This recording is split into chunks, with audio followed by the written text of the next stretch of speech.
சிறுகடிக்க ஆசை சிறியல் நெக்ஸ்ட் பிரேமோ என்ன மாதிரியான ட்விஸ்டாக்க போகுதுன்னு பார்க்கலாம். ரோகிணி கதவு தரடின்னு சொல்லிட்டு கோபமா வந்து விஜய கதவை தட்ட உடனே ரோகிணி வாங்கன்ட்டி உள்ள வாங்கன்னு சொல்லி கூப்பிடுறாங்க. உன்கிட்ட உறவு முறை கொண்டாடலாம் நான் ஒன்றும் வரல.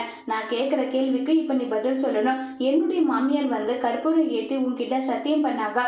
எந்த உண்மையுமே வந்து நீ மறிக்கலன்னு சொல்லிட்டு சொன்ன இல்லை. ஆனால் எனக்கு இதுலேயும் சந்தேகமா இருக்கு. ஏன்னா நீ எப்படிப்பட்ட கேவலமானவன்றது எல்லாமே நான் புரிஞ்சுக்கிட்டேன். அதனால நான் சொல்றேன், நீ சத்தியம் பண்ணது உண்மைதானா? ஒருவேளை இன்னொரு முறை நீ செஞ்ச தப்பு எல்லாமே வெளி வந்துச்சுன்னா அடுத்த நிமிஷம் உன்னை வீட்டை விட்டு கழுத்தை பிடிச்சி வெளியே தள்ளுறதுக்கு கூட நான் தயங்க மாட்டேன் நல்லா சொல்லிக்கிட்டு பேசிக்கிட்டு இருக்காங்க. இதை கேட்ட ரோகிணி, இதுக்கே இந்த பணக்காரி இல்லைன்ற விஷயம் தெரிஞ்சே நீங்க இவ்வளோ கோவப்படுறீங்க. ஆனா நான் பெரிய உண்மை மறைச்சிருக்கேனே, அந்த விஷயம் தெரிஞ்சா நீங்க என்ன நினைப்பீங்கன்னு தெரியலையே ஆண்டின்னு சொல்லிட்டு ரோகிணியை வந்து அமைதியா நின்று இருக்காங்க. உடனே ஏய் நான் என்னடி கேட்டுட்டு இருக்கேன், நீ பாட்டுக்கு செல்ல மாதிரி நின்றுட்டு இருக்க, உண்மை சொல்லுன்னு சொல்லி கேக்குறாங்க.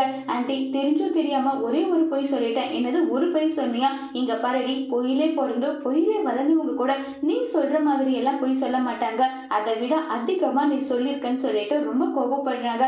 ஆண்டி நீங்க என்ன மன்னிக்க மாட்டீங்களா? நானா உன்னவா மன்னிக்கிறதா? அதை எப்பயுமே நடக்கவே நடக்காது. நானு அந்த மீனாவை கூட மன்னிச்சிட்டேன்டி, ஆனா உன்னை மன்னிக்க மாட்டேன்னு சொல்லிட்டு கோபமா அங்கிருந்து கிளம்பி போறாங்க விஜயா. இதை நினைச்சு ரோகிணி ரொம்ப வருத்தத்துல இருக்காங்க. இப்ப ரோகிணி மாறி விஜய் கிட்ட எப்படி சேர்ந்து வாழ போறாங்கிறத வரப்போற எபிசோட்ல வெயிட் பண்ணி பார்க்கலாம். தேங்க்யூ.